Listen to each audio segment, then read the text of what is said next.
Hello అండి, అందరు బాగున్నారా? వెల్కమ్ టు షారోన్ కిచెన్స్ అండి. ఈరోజు నేను పూర్ణం బూరెలు తయారు చేస్తున్నాను. వాటికి కావాల్సినవి ఒకసారి చూద్దాం.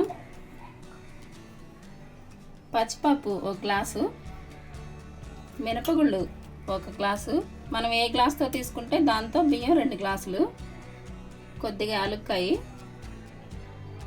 తగినంత బెల్లం కొలత కావాలంటే ఒకే కప్పు తీసుకోవచ్చండి. ఈ గ్లాస్తో 1 గ్లాస్ తీసుకోవచ్చు. నెయ్యి అనేది మనకి ఇష్టమైతే వేసుకోవచ్చండి. 1 స్పూన్ వేసుకుందాం. పూర్ణం బూరెలు వేసుకోవడానికి సరిపడంత ఆయిల్. పచ్చిపప్పుని 1 గంట ముందు నానబెట్టుకుందాం అండి. అలానే బియ్యము మినపగుళ్ళు కలిపి 4 గంటల సేపు నానబెట్టుకొని అట్టుపిండిలాగా వేసుకుందాం. గంట సేపు నానబెడితే పచ్చిపప్పు మనకి ఇలా వచ్చిందండి. దీన్ని కుక్కర్లో వేసుకుందాం.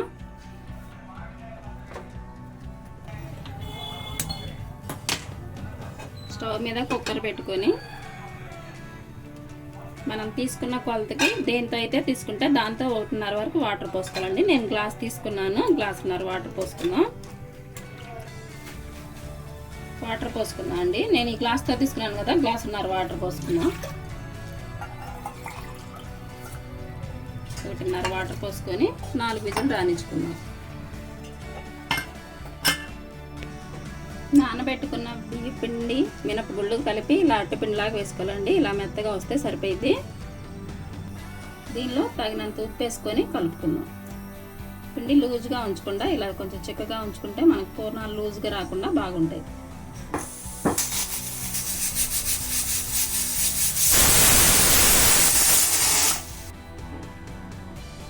ఉప్పు కుక్కర్ ఆవిరంతా పోయినాక ఇలా తీసుకొని ఒకసారి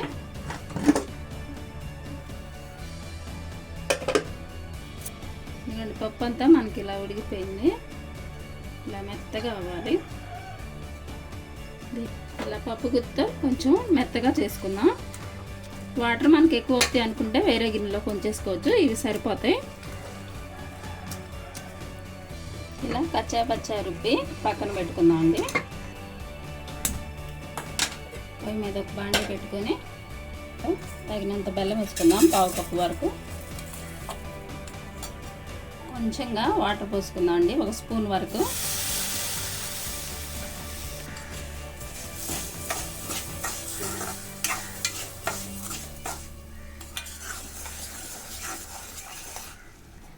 బెల్లం అంతా ఇలా దగ్గరకు వచ్చేసినాక మరి బాగా పాకం ఏం అవసరం లేదండి. దీనిలో పప్పు వేసుకుందాం.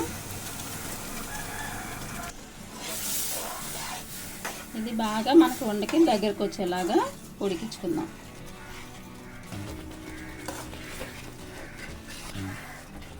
చూడండి, మనకి దగ్గరగా వచ్చేసింది. దీనిలో ఇప్పుడు యాలక్కాయ పొడి వేసుకుందాం. అలానే నెయ్యి అనేది మనకి ఇష్టమైతే వేసుకోండి. పూర్తిగా ఆప్షనల్ మాత్రమే నెయ్యి. నేను కొంచెం వేస్తున్నాను.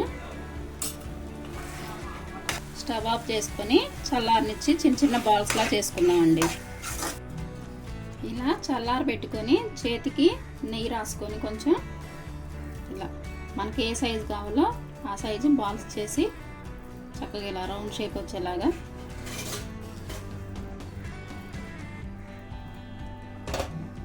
ఇలా ఒకటి పెట్టుకుందాం. ఉండలన్నీ చేసి ఇలా పక్కన పెట్టుకొని బాండీ వేడెక్కినాక మనకి పూర్ణం బూరెలు మునిగేంత వరకు నూనె పోసుకుందాం. ఆయిల్ బాగా కాగింది కదండి. ఇప్పుడు మనం దోసపిండి రెడీ చేసుకున్నాం కదా, దానిలో ఒకటి పూర్ణం వేసుకొని ఒకటి వేసుకొని ఇలా పిండి చక్కగా టైట్గా ఉంటే మనకి పూర్ణం బూరెలు పర్ఫెక్ట్గా వస్తాయి. వీటిని ఇలా 3 వేళ్ళతో చక్కగా ఆయిల్లో వేసుకుందాం.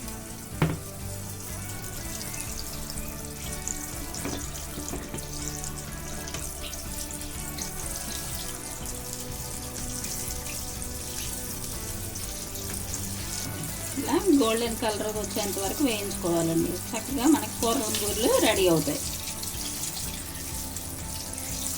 ఇంటికి ఎవరైనా చుట్టాలు వచ్చినా వెరైటీగా తినాలనిపించిన పూర్ణం బూరెలు మీరు కూడా ట్రై చేయండి. అలానే నా ఛానల్లో సబ్స్క్రైబ్ చేయండి, లైక్ చేయండి, షేర్ చేయండి.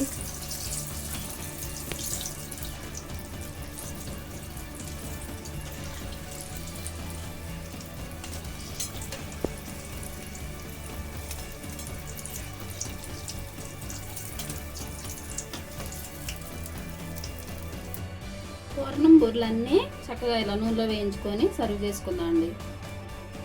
ఎలా ఉన్నాయో ఒకసారి మీరు కూడా ట్రై చేయండి. అలానే నా ఛానల్ సబ్స్క్రైబ్ చేయండి.